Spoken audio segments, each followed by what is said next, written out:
estuve refiriéndome así superficialmente a este pasaje el domingo pasado.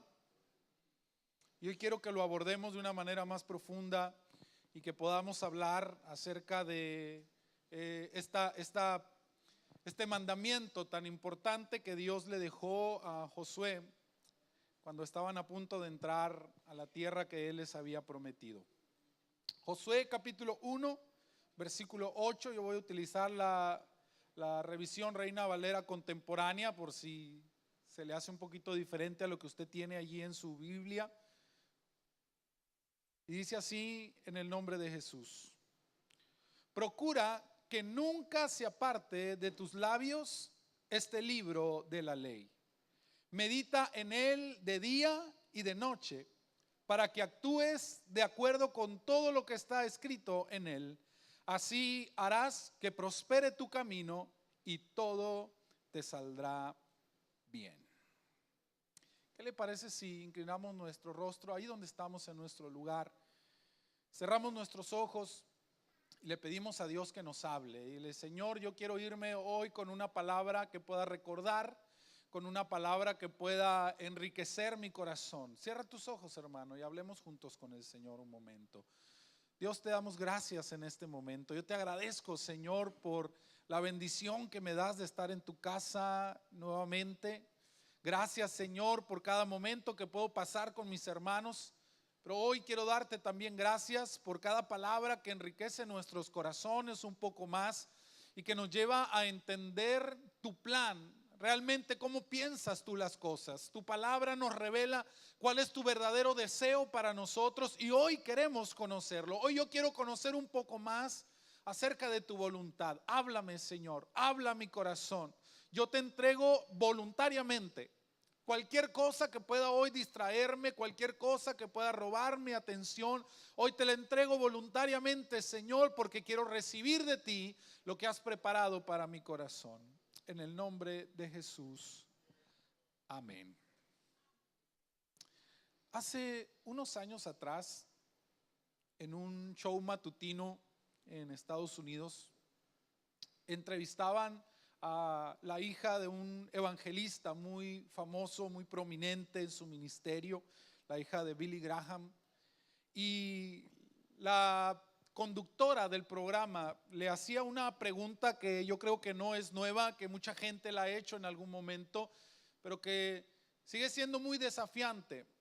Y ella le preguntaba, ¿por qué Dios permitió que hayan sucedido todas estas cosas tan terribles que nos han pasado?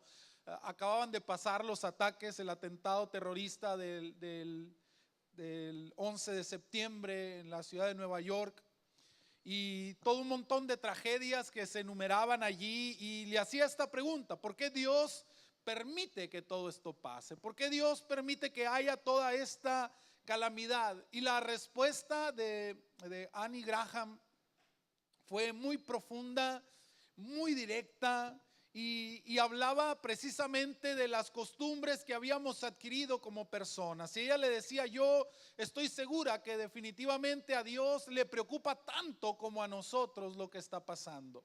Dios está tan consternado por las situaciones que han sucedido como lo estamos nosotros, o si quiere un poco más. El problema es que Dios es un caballero. Y hubo un momento en que nosotros echamos fuera a Dios de nuestras escuelas, echamos fuera a Dios de nuestro gobierno, echamos fuera a Dios de nuestra sociedad, y como Dios es un caballero, se alejó respetuosamente. Todo esto no comenzó el día 11 de septiembre, no, comenzó desde antes, desde el día en que alguien se levantó y dijo que ya no quería que se orara en las escuelas. El día en que alguien se levantó y dijo que ya no debía haber más Biblia en las escuelas, que ya no se debía hablar más de Dios y del evangelio en los lugares públicos. Empezamos a sacar la palabra de Dios de nuestras vidas y dijimos que estaba bien. Alguien dijo que no debía haber Biblias en las escuelas y dijimos que estaba bien. Alguien dijo que deberíamos darle libertad a nuestros jóvenes para que vivieran su sexualidad libremente, y les regalamos condones en las escuelas y le llamamos a eso educación sexual, y nosotros dijimos que estaba bien. La industria de la cinematografía y de las revistas impresas empezaron a sacar materiales impregnados de sensualidad y de pornografía, y le llamamos arte, y dijimos que estaba bien. Nuestras hijas quisieron empezar a abortar libremente y sin que nadie se los impidiera, y dijimos que estaba bien. Y comenzamos a impregnar nuestra cultura, decía ella, de mucha permisividad. Y dijimos que estaba bien muchas de las cosas que empezaron a salir. Alguien dijo, hagamos música con contenido lleno de sexualidad y de violencia, y que exalte muchas cosas que son contrarias a los principios de Dios. Y nosotros dijimos que estaba bien. Y ahora nos preguntamos, ¿por qué nuestros niños no tienen conciencia? ¿Por qué no saben distinguir entre el bien y el mal? ¿Por qué no les preocupa matar a desconocidos, a sus compañeros de escuela, a ellos mismos? Probablemente, decía ella, si lo pensamos bien, encontraremos la respuesta. Recogemos lo que hemos sembrado. Es curioso cómo las personas van detrás de lo malo del mundo porque simplemente está de moda. Y luego se preguntan por qué el mundo está en proceso de destrucción. Es curioso ver cómo creemos lo que dicen los periódicos, pero cuestionamos lo que dice la Biblia. Es curioso, porque la palabra de Dios se suprime en las escuelas, en los espacios de trabajo, en los lugares públicos, y a veces se suprime hasta en nuestros propios hogares. Y luego nos preguntamos por qué el mundo está fracasando. Y es que, hermano, lo que hablamos, lo que decimos, lo que comentamos entre nosotros, lo que expresamos con nuestra boca, habla profundamente de lo que hay en nuestro corazón. Inevitablemente, lo que sale de nuestra boca es la esencia de lo que hay en nuestro corazón, nuestra pasión, nuestros miedos y, más importante aún, nuestras convicciones. Las convicciones que determinan lo que nosotros hacemos en el día a día están dirigidas por nuestro corazón. Y de eso es de lo que hablamos. La palabra del Señor dice allí en Lucas capítulo 6, verso 45, el hombre bueno saca lo bueno del buen tesoro de su corazón, y el hombre malo saca lo malo del mal tesoro de su corazón. Luego dice, porque de la abundancia del corazón habla la boca. De lo que abunda, no solo de lo que hay, sino de lo que hay más, es de lo que más hablamos. Lo que nosotros decimos, directa o indirectamente, hablará de lo que tengo en mi corazón, de lo que hay dentro de mí. Esa es la última instancia por donde salen las convicciones que dirigen nuestra vida. Es decir, cuando nosotros llegamos a hablar algo, cuando nosotros hablamos siempre de una cosa, eso es señal de que eso abunda en nuestros corazones. Desborda, se sale. Hablamos y hablamos y hablamos, a veces de manera directa o a veces de manera indirecta, pero siempre estamos aludiendo a algún tema, alguna pasión que hay en nuestro corazón. Cuando una persona es apasionada de algún deporte, aprovecha cualquier oportunidad, ¿verdad? Porque eso es lo que abunda, eso es lo que sabe. Rápidamente esos pensamientos vienen a su mente, rápidamente las referencias vienen a su mente, porque eso es lo que abunda en él. Cualquier cosa se lo recuerda, cualquier plática termina haciendo una plática sobre eso. O si no tiene nada que platicar, pues entonces comienza a preguntar, oye, ¿viste el partido de ayer? Y se apasiona, porque eso es lo que abunda en su corazón. Cuando yo escucho a alguien hablar mucho acerca de algún tema, no puedo dudar que esa persona está llena en su corazón de esa convicción o de esa pasión o de ese temor que tiene. Porque de la abundancia, de lo que hay más en nuestro corazón, es de lo que hablamos. ¿De qué hablas tú, hermano? ¿Cuál es tu conversación? ¿Cuáles son las cosas que tú dices? Eso habla de lo que hay dentro de ti. Puede haber muchas cosas, puedes tener muchas cosas en tu corazón, pero solamente hablarás de aquellas que abundan en ti. Por eso el Señor le dice a Josué en este pasaje que leí al principio: procura que nunca se aparte de tu boca este libro de la ley. Es decir, que abunde en ti, que lo que siempre hables sea de este libro que yo te estoy dejando, de esta ley que yo estoy poniendo en tus manos. Y no se trata de una cuestión religiosa. La ley de Dios no estaba dirigida exclusivamente a la parte religiosa del pueblo, sino que eran las ordenanzas de Dios para toda la nación. Estaba formando una cultura en ellos. Por eso para Dios era importante que nunca se apartara de la boca de Josué este libro, porque iba a darle forma a la cultura de una nación. Serían las convicciones que dirigirían la vida de todo el pueblo. Le dice Josué: más te vale que estés tan relacionado con este libro, que abunde en tu corazón, y entonces como resultado tu boca siempre hable de esto.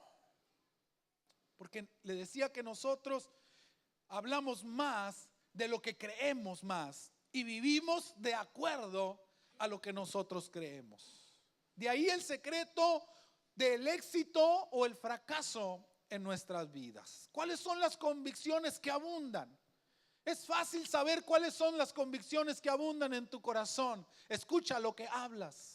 Escucha lo que dices y te vas a dar cuenta lo que realmente crees. Tú puedes decir que crees una cosa, tú puedes decir que estás muy convencido de cierta cosa, pero cuando tú hablas denotas qué es realmente lo que tú crees. Escúchate.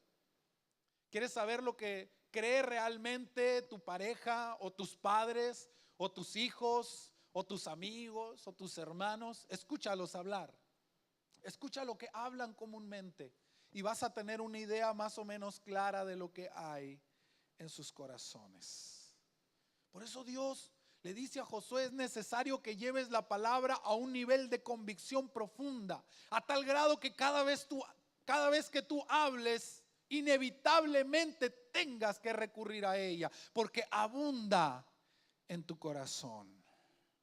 ¿Cómo se logra que la palabra abunde en nuestro corazón al punto que no podamos dejar de referirnos a ella en la vida cotidiana? ¿Cómo pudiéramos llegar a hacer que la palabra esté tan presente en nosotros que se nos salga hasta sin querer? ¿Qué pasa cuando traemos una olla con algo, verdad? Y abunda, está rebosando.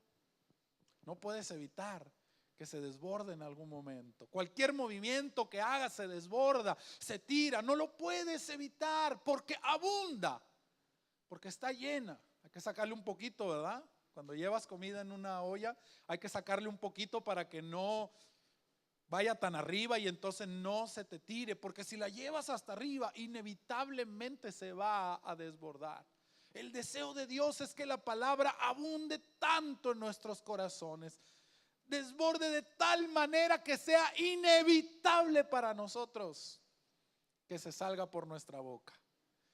Si tú si tú no has llegado a ese nivel, hermano, en que la palabra sale sola de tu boca, en que la referencia a la ley de Dios o a los mandamientos de Dios se sale de tu boca por sí sola sin que puedas detenerla, entonces necesitas trabajar, hermano. Todavía la palabra no abunda en ti. Todavía la palabra puede hacer muchas cosas en tu corazón. Puedes conocerla de una mejor manera. Algo te está faltando. La única manera de estar seguros de que la palabra realmente está en nuestros corazones y abunda en ella es que empiece a salir por nuestra boca. ¿A cuántas personas le hablaste algo de la palabra en esta semana? ¿Cuántas veces referiste algo con tu boca concerniente a la palabra de Dios en esta semana? Es una pregunta de reflexión nada más, es para ti, no me tienes que decir. ¿Cuánto? ¿Una vez? ¿3 veces? Ahora, por si alguien ya está justificándose, quítale el tiempo de la célula, ¿verdad? Y el tiempo del culto, del domingo.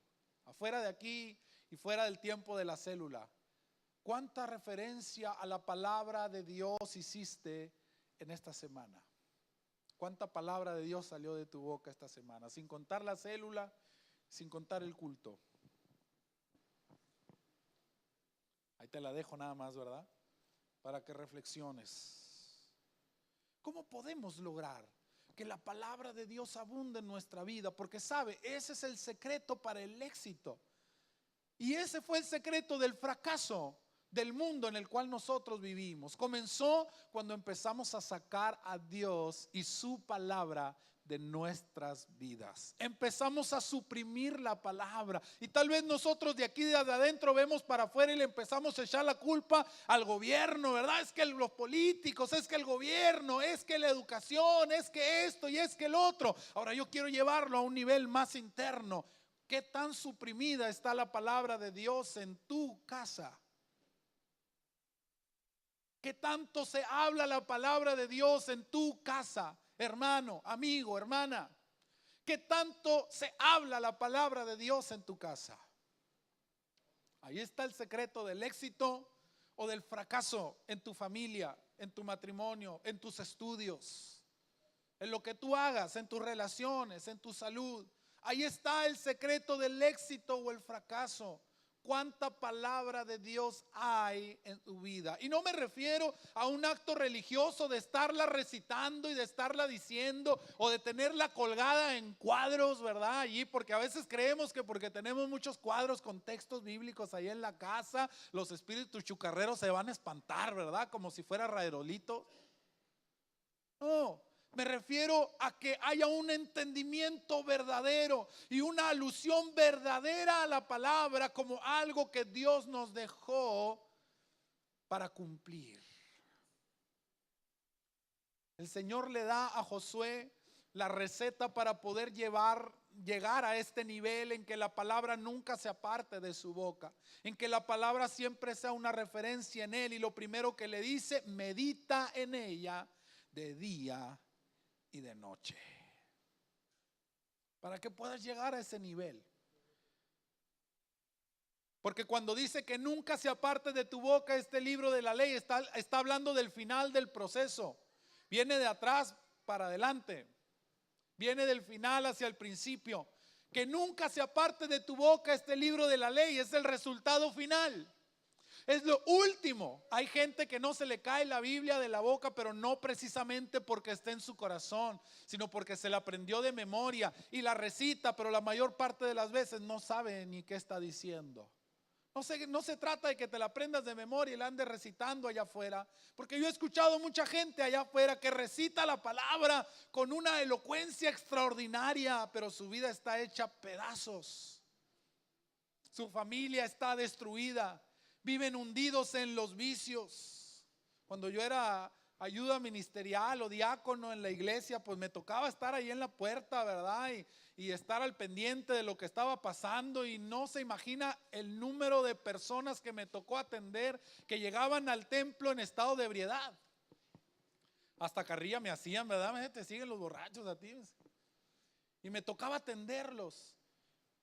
Y era increíble el conocimiento intelectual de la palabra que había en muchos de ellos. Me recitaban pasajes completos y me decían: mira esto y el otro. Casi me convertía, ¿no? Ahí otra vez. Pero luego veía su vida, su ejemplo, lo que había en ellos. Y entonces entendía que lo único que había era un entendimiento intelectual, una memorización intelectual, y por eso lo hablaban y lo decían. Y lo repetían y lo repetían, no por las razones correctas. No significaba nada para ellos porque no había podido transformar sus vidas. Para que la palabra nunca se aparte de tu boca, como resultado del proceso correcto, tienes que aprender a meditar en ella de día y de noche. Y una vez más, aquí hablamos del punto máximo. Este también es un final de un proceso. Meditar en la palabra, llegar a meditar correctamente en la palabra de Dios, también es el final de un proceso. Es el punto máximo. Porque para poder llegar a meditar en ella, debes de haber cumplido primero las partes primarias: leerla, estudiarla, aprenderla. No puedes meditar en algo que no lees, hermano. Si tú no agarras tu Biblia en la semana y vas a ella con sinceridad, ¿en qué vas a meditar? Muchos, los únicos textos que se saben, ¿verdad?, de la Biblia son los que vieron por ahí escritos en una camiseta que alguien vio, ¿no? Y en eso se basa toda su teología, en un texto que alguien se puso aquí en una camiseta, o lo escucharon, ¿verdad?, en un disco o en la música allí de algún artista cristiano y mencionó el texto, y esos son los que se saben, ¿verdad? Tocó conocer a un joven, bueno, en ese tiempo, ¿verdad?, joven que era liturgista y dirigía, ¿verdad?, los cultos. Hoy ya es pastor, no lo conocen, así que ni me pregunten. Pero los únicos textos que se sabían, los que salían en los discos de Marcos Witt, ¿verdad? Si no estaba en un disco de Marcos Witt, olvídate, no le preguntes. Los recitaba todos de memoria porque los había escuchado en un disco, los había escuchado en una canción. Oh, hermano, para poder meditar en la palabra necesitas poder leerla continuamente. Leerla. Pero no solamente leerla, sino estudiarla. No solamente estudiarla, sino aprenderla. Que se quede en tu mente y luego de ahí trabajar para que baje a tu corazón. Es decir, meditar en la palabra va más allá de solo cumplir un ejercicio eclesiástico de leerla continuamente, sino conlleva asimilarla en nuestra vida. Es como comer. Es como alimentarse. No se trata solo de comer. El organismo tiene que poder asimilar lo que estamos comiendo. El solo comer no produce ningún beneficio más allá de saciar, ¿verdad?, la ansiedad del momento. Pero alimentarse de algo implica todo un ejercicio de nuestro cuerpo para poder asimilar, dividir, separar, tomar aquello que necesitamos, las vitaminas, los minerales, todo lo que el alimento conlleva, y poder asimilarlo al cuerpo para que podamos decir que realmente nos estamos alimentando. Es decir, hermano, no se trata solo de que agarres tu Biblia y la leas. Tienes que aprender a asimilarla para que sea un verdadero alimento para ti. Significa pensar en lo que leíste. ¿Qué significa realmente esta palabra que leí? No se trata de agarrártela de corrido y la lees toda y ya terminé. Ya leí, Señor, ¿ok? Ponme palomita ahí porque ya leí el pasaje de hoy. No, hay que entender qué significa esta palabra. Y luego, cuando hayas entendido lo que significa realmente esa palabra, necesitas entender qué significa para ti en lo particular. ¿Qué significa para mí, en mi condición? Primero hay que entender la palabra en su propio contexto. ¿Qué significa la palabra en el contexto en el que fue escrita? Y luego, ¿qué significa esa palabra en mi contexto? Para mí, en mi situación particular. ¿Qué significa? ¿Cómo puedo aplicarla? ¿Qué es lo que me está pidiendo Dios a mí? ¿Qué sigue? ¿Qué hago? Porque si no lo hago de esa manera, seguirá siendo letra muerta, hermano, como cualquier otro libro para nosotros. Es increíble la cantidad de maravillas y de promesas que Dios nos dejó escritas en la palabra y que nosotros las desconocemos, hermano. Y a lo mejor has pasado por ahí decenas o cientos de veces y no has podido entender lo que realmente Dios te estaba hablando. Porque solo lo leíste, pero no lo meditaste, no pensaste en las implicaciones. El Señor no espera que nosotros leamos de día y de noche, no, hermano. Espera que leamos y que meditemos de día y de noche. Esto no se trata de qué tanto leas, hermano, se trata de qué tanto entiendes lo que lees. medita de día y de noche. No importa que hayas leído solamente un capítulo, no importa que hayas leído solamente 3 versículos o un versículo, pero piensa en lo que leíste, medita en ello. Señor, ¿qué significa esto? ¿Qué significa para mí? ¿Qué tengo que hacer yo? ¿Cómo debo responder a esta palabra? Eso es meditar en la palabra del Señor. Si no, la Biblia se convierte en cualquier otro libro de literatura. Esta serie se llama Más que Palabras, y la intención es precisamente que empecemos a ver la palabra como un libro aparte de todos los libros. Pero eso no depende del libro en sí, hermano, depende de nosotros. Que la Biblia se convierta en más que palabras para ti no depende de la palabra. Dios ya hizo su parte. Ahora depende de ti y de mí que esto se convierta en algo más que palabras. Y el primer paso es aprender a meditar en lo que leemos. El libro del profeta Oseas, en el capítulo 8 y versículo 12, Dios le está haciendo un reclamo al pueblo porque habían caído en fracaso. Estaban fracasados, habían caído, se habían alejado de Él y estaban viviendo sus consecuencias. Y uno de los reclamos fuertes que Dios le hace al pueblo es: a pesar de que les di todas mis leyes, actúan como si esas leyes no se aplicaran a ellos. Sí, las leyeron. Se ponían de pie cada vez que la ley se leía allí y duraban todo el día parados ahí escuchándola, pero la escuchaban como algo que no se refería a ellos, hermano. ¿Cuántas veces has tomado tu Biblia y la has leído? ¿Cuántas veces has escuchado? ¿Cuántos sermones has escuchado en tu vida, hermano? ¿Cuántos? ¿Cuánta palabra ha sido expresada a tu vida? Y ahí estuviste y allí la escuchaste y sigues batallando con las mismas cosas que hace años, cuando Dios ya te ha hablado muchas veces, pero tomaste esa palabra como si no fuera tuya. Me gusta cómo lo menciona la versión 1960. Dice: les mostré las maravillas de mi ley y ustedes las tuvieron como cosa extraña. No las entendieron, no las asimilaron, no llegaron a ese punto en que la palabra dijeron: es para mí y es así como tengo que aplicarla. Está hablando de mí en este sentido, aquí es donde la voy a aplicar. No pudieron asimilar el alimento que se les estaba dando. ¿Qué hay que hacer para poder meditar en la palabra de Dios? ¿Qué debemos hacer? Y aquí van algunos consejos prácticos, hermano, para poder llegar a meditar en la palabra de Dios y encaminarnos en ese proceso de poder asimilarla en nuestra vida. Lo primero es que hay que entenderla. Y aquí quiero hablar muy puntualmente, porque de repente nos hemos casado, y lo he mencionado en alguna otra ocasión, nos hemos casado con una cierta versión de la Biblia, ¿verdad? Y le hemos otorgado un valor sagrado a ciertas versiones de la Biblia. Ya decimos: no, es que esta versión es mejor, y no, que esta es mejor. ¿Sabes cuál es la mejor, hermano?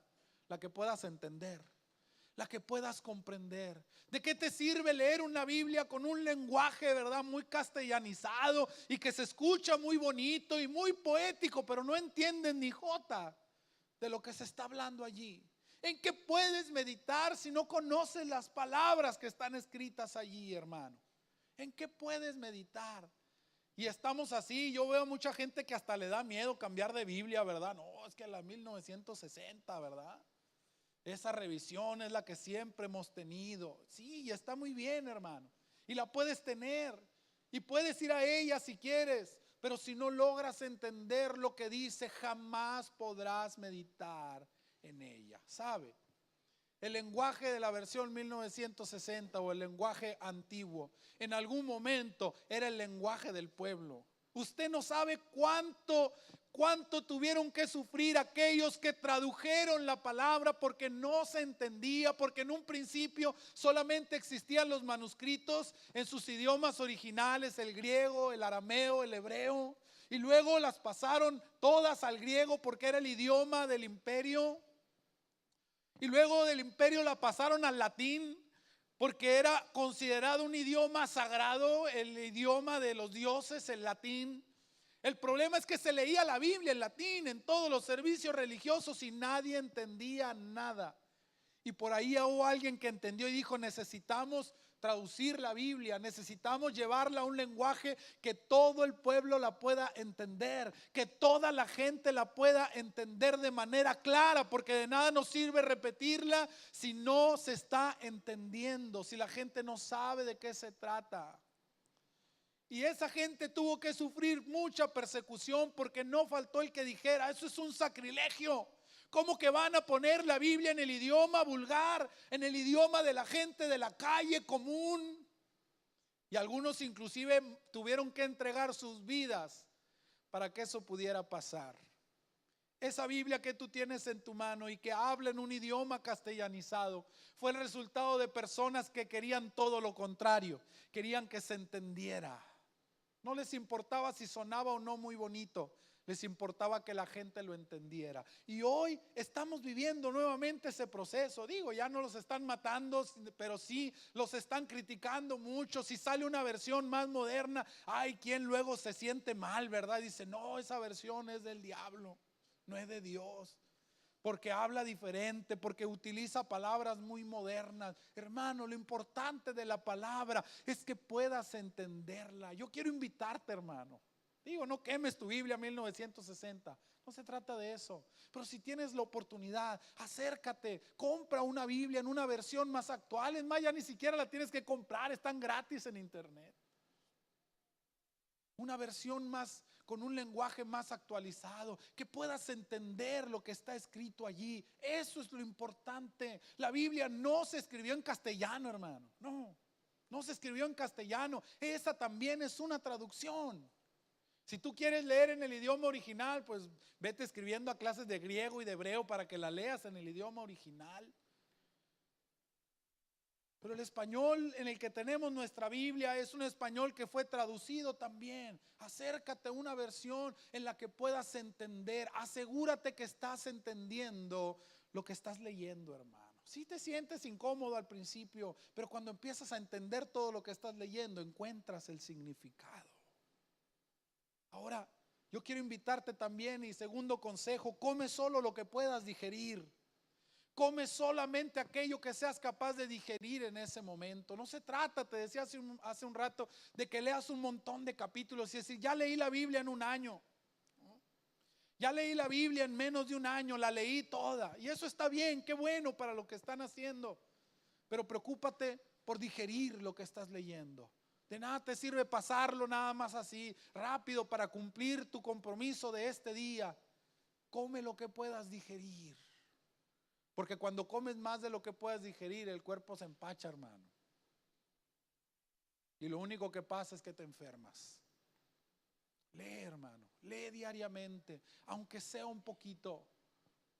Y detente cuando haya algo que necesites pensar, medita, digiere y no avances más si no has entendido lo que acabas de leer, porque eso es lo importante, que lo digieras, que lo entiendas. Toma tiempo para pensar en ella. Toma tiempo para meditar en lo que significa. ¿Cómo puedo aplicar esto a mi vida? ¿Cómo puedo aplicar esto a mi familia? ¿Cómo puedo aplicar esto en mi escuela, con mis compañeros, en el trabajo, en donde yo vivo, ahí en mi colonia? ¿Cómo puedo aplicarlo? ¿Qué significa para mí? ¿Qué cosas implican que debo cambiar esta palabra que acabo de leer? Y sobre todo, hermano, pide siempre la guía del Espíritu Santo para poder encontrar lo que Dios quiere que encuentres en su palabra. Eso significa meditar. Creo que es un ejercicio muy poco practicado. Nos hemos conformado con que la gente lea la Biblia. Nos hemos conformado con que la traigan debajo del brazo, ¿verdad? Y hay gente que hoy se enoja porque la gente ya no trae la Biblia aquí abajo del brazo, porque la trae en el celular. Y le molesta eso. Bueno, es muy respetable. Pero lo que sí debemos de recuperar es ese hábito de meditar en la palabra del Señor, de día y de noche. ¿Y qué significa esto, hermano? De día y de noche. Significa cuando te levantes en la mañana, antes de empezar tu día, antes de tomar decisiones, considera lo que Dios tiene para decirte. Medita en ella de día y de noche significa antes de que hagas algo, antes de que tomes una decisión, antes de que te metas en un negocio, antes de que hagas algo en tu familia o en tu escuela o con tus amigos, antes. Medita en lo que Dios tiene para decirte. Pregúntale a Dios, ¿qué me quieres decir de esto? Pero no solamente de día, no solamente al principio, sino dice medita de día y de noche. Todo lo que te haya pasado en el día, todo lo que viviste, las decisiones que tomaste, llévalas al Señor y a su palabra. Decirle: Señor, esto que pasó, a ver, ayúdame a entenderlo. No comprendo lo que está pasando. No comprendo esto que pasó. ¿Por qué permitiste esto? Medita en su palabra y encuentra respuesta. Toma en cuenta que Dios está al pendiente y en control de todo, y su palabra tiene respuesta para todo, pero tienes que aprender a meditar en ella. No sabemos muchos textos de memoria, y muchos de ellos contienen la respuesta para esa situación que tienes tiempo viviendo, y ya sabes qué palabra Dios te da para ese problema, pero no lo has entendido, no has comprendido. Ahí tienes la respuesta. ¿Qué voy a hacer con mi esposa, con mi esposo que está pasando esta situación? ¿Qué voy a hacer con mis hijos? ¿Qué voy a hacer en la escuela, en este problema que estoy teniendo con mis amigos o en mis estudios? ¿Qué voy a hacer? Y te sabes el texto de memoria, hermano, y ahí está la respuesta, pero no lo has entendido todavía, porque no meditamos en la palabra. No tiene ningún significado para nosotros. Se vuelve una cosa extraña, como decía el profeta Oseas. Tenemos las maravillas de la ley de Dios y las tenemos como cosa extraña porque no sabemos lo que significa. Cuando hayas aprendido a meditar en ella, porque entiendes lo que lees, porque digieres, porque lees para aprender y no para cumplir un compromiso religioso, porque te tomas el tiempo para meditar en ella, para pensar en lo que significa y en sus implicaciones para ti. Cuando el Espíritu te ha guiado a la palabra y al entendimiento de esa palabra, ahora sigue el segundo paso, y el Señor le dice a Josué: actúa de acuerdo con lo que está escrito. La razón del mandamiento de Dios es práctica. Se trata de hacerlo, de cumplirlo en nuestra vida. Saberlo no sirve de mucho, hermano, si no lo practicamos. Yo sé que lo has escuchado más de una vez, pero saber la palabra no te sirve. Al contrario, te es perjudicial saber la palabra si no la estás cumpliendo, porque sabes hacer lo bueno. ¿Y qué dice? Y no lo haces. Si tú conoces la palabra y no la estás cumpliendo, hermano, más te valdría no saberla. Más te valdría no aprenderla, porque si no la estás cumpliendo, estás pecando. No se trata de saberla, hermano. Esto no es un concurso de quién sabe más Biblia de memoria. Esto se trata de poder transformar nuestra vida en función de lo que nosotros sabemos. Santiago capítulo 1 versículo 22 dice: pero pongan en práctica la palabra y no se limiten solo a oírla, pues estarán engañando ustedes mismos.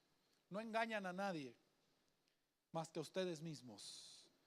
Cuando no somos practicantes de la palabra, cuando no somos hacedores de la palabra, a los únicos que engañamos son a nosotros mismos. Pero ¿por qué no me va bien, pastor? ¿Por qué me pasa esto? ¿Por qué me pasa el otro? Si yo soy un hijo de Dios. Sí, estoy de acuerdo contigo en eso. Eres un hijo de Dios. ¿Por qué me pasa esto, hermano? ¿Por qué tengo que sufrir esta situación?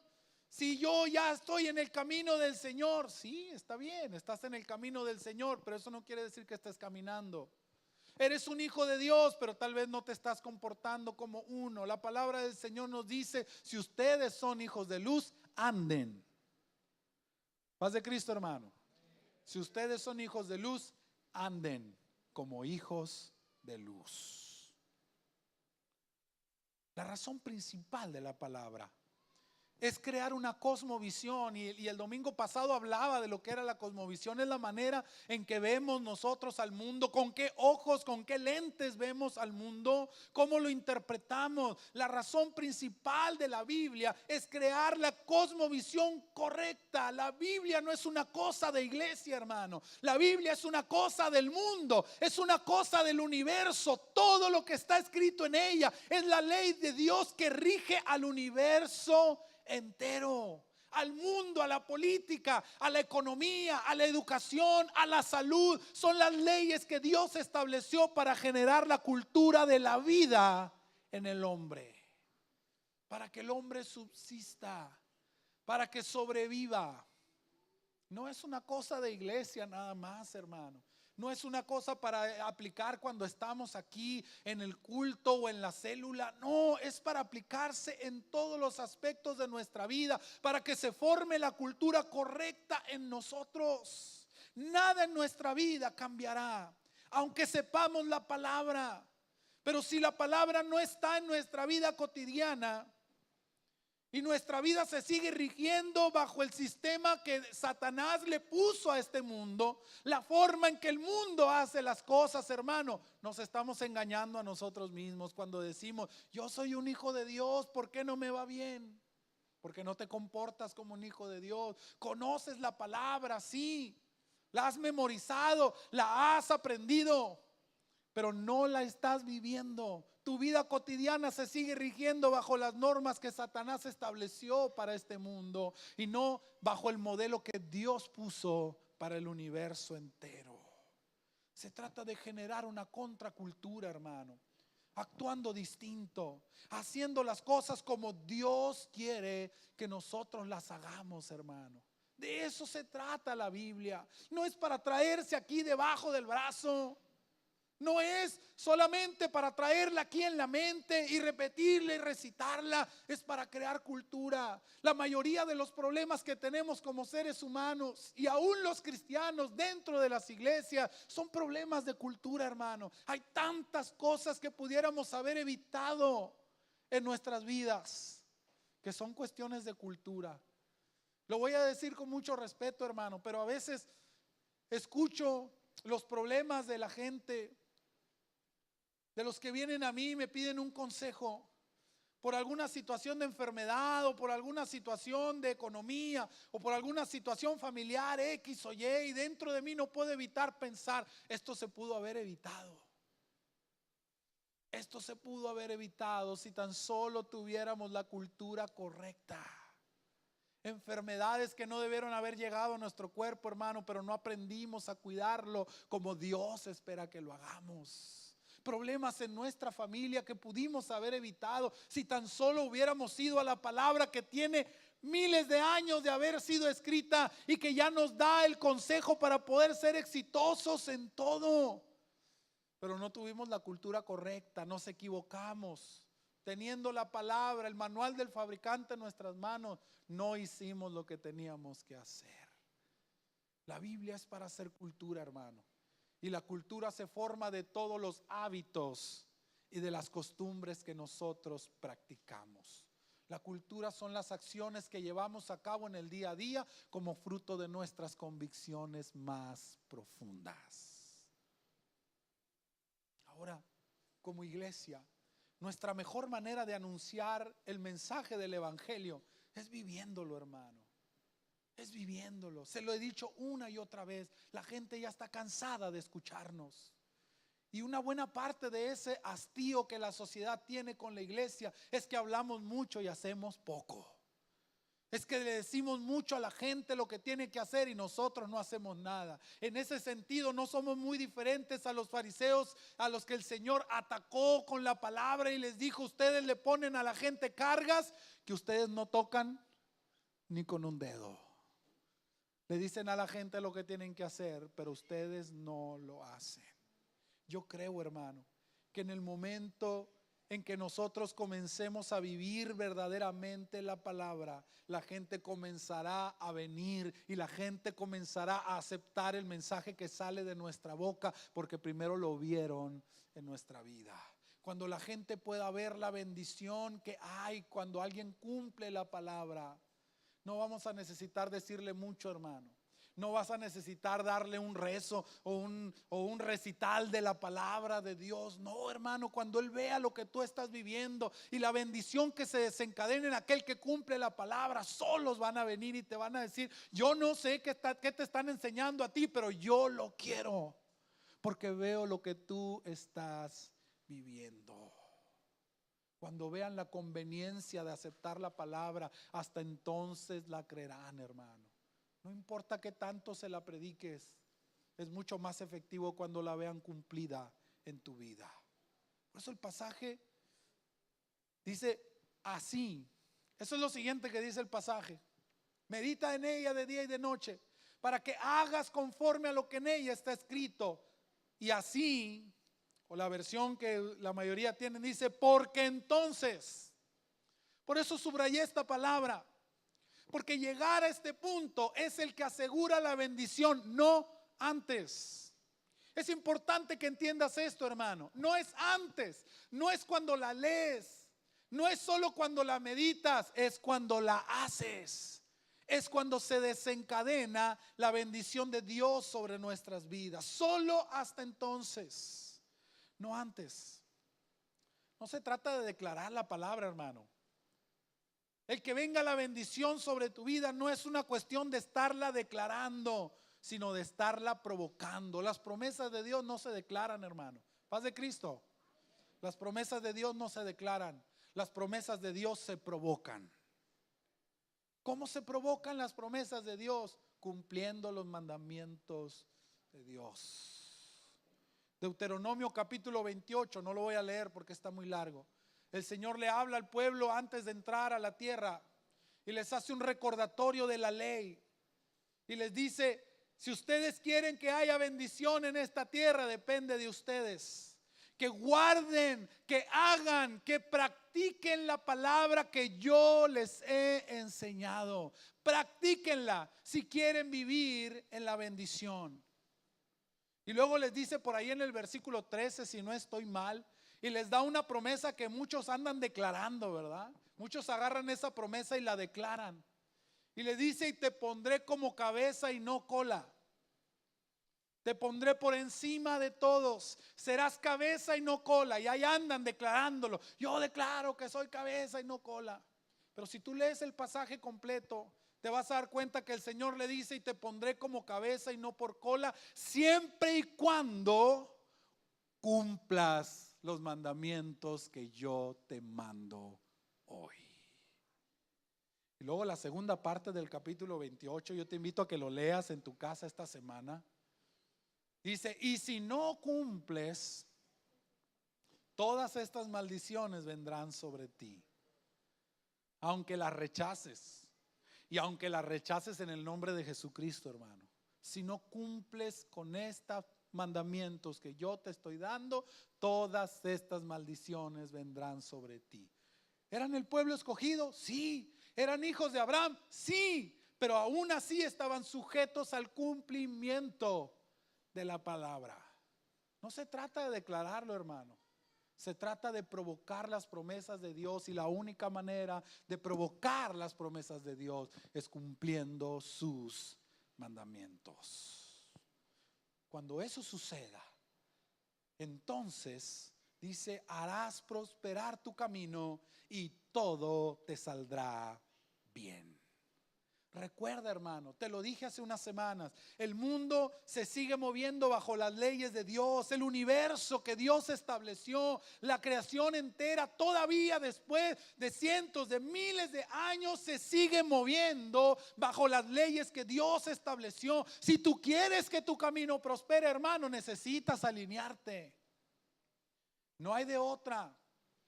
Las fuerzas de la naturaleza, que son más poderosas que nosotros, los huracanes, los temblores, las estaciones, la luna, el sol, las estrellas, el universo, las galaxias, son más grandes y más poderosas que nosotros. ¿Quiénes somos nosotros delante de todos esos fenómenos? No somos nada. Y ellos, siendo más grandes y más poderosos, todavía se siguen alineando a las leyes que Dios estableció para el universo. ¿Quién te crees tú? ¿Quién soy yo para querer desviar la bendición de Dios para que pase por el canal donde yo quiero que pase? No somos nada, no somos nadie. Si tú quieres que la bendición fluya, que tu camino prospere, necesitas ponerte en el lugar correcto. No depende de nuestro esfuerzo, ni de la capacidad que tengamos para alinear, para hacer las cosas. Depende solo de una capacidad, la capacidad de alinear nuestra vida a las leyes que Dios estableció para el universo. Si tú quieres que te vaya bien en tu trabajo, tienes que trabajar como dice la palabra de Dios que debes trabajar.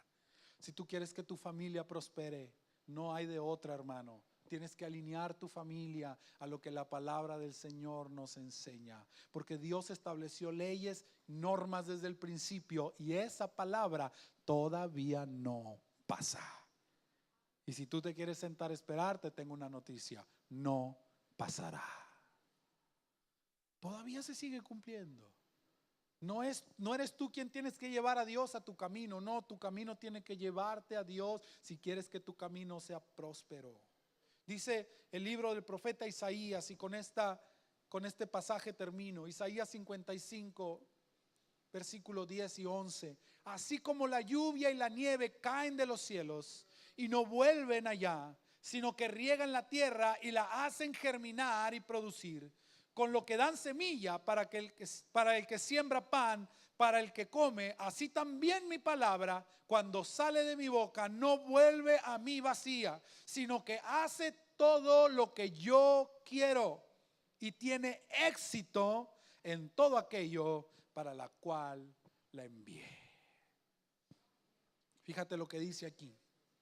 Así como la lluvia cae de arriba para abajo, y puede parecer tonto lo que estoy hablando, pero así como la lluvia cae siempre de arriba para abajo y nunca de abajo para arriba, así de cierto, así de estricto, así de directas son las leyes de Dios. No se tuercen, no cambian, no se invierten jamás. Así de seguro como que la lluvia siempre cae del cielo a la tierra y produce su fruto. Dice, así la palabra que sale de mi boca no vuelve vacía.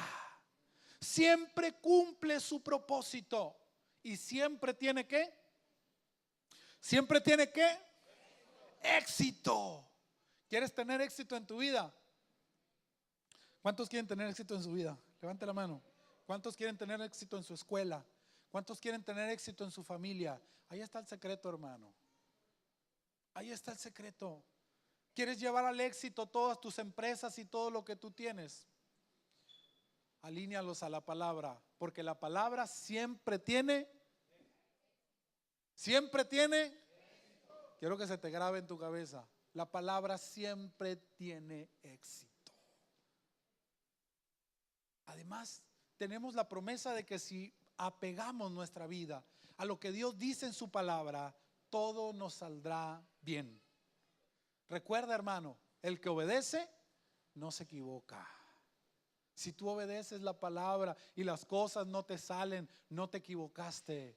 Dios quiere algo diferente. No te equivocaste. Si tú obedeces la palabra, si tú haces lo correcto, sin importar el resultado inmediato, nunca te equivocas. Dios tiene algo más maravilloso para ti.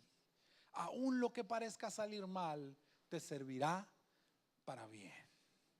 Hermanos, ya no podemos tomar la palabra como todo el mundo la toma, aún muchos cristianos, como un libro solo para leer y para conocer. Eso no asegura el éxito en nuestra vida.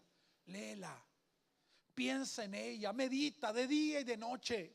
Tómala en cuenta en todos tus caminos. Aplícala a tu vida, aún en los aspectos más sencillos que parezcan más insignificantes. Aplica la palabra y te darás cuenta del éxito tan extraordinario que eso va a empezar a infligir en tu vida. Solo así se va a convertir en palabra viva, hermano. Se traducirá en éxito en todo lo que hagas. Y cuando eso suceda, hermano, la palabra de Dios nunca se va a apartar de tu boca, Porque cuando algo te resulta y te resulta bien, no puedes dejar de decirlo. Te voy a invitar a que te pongas de pie.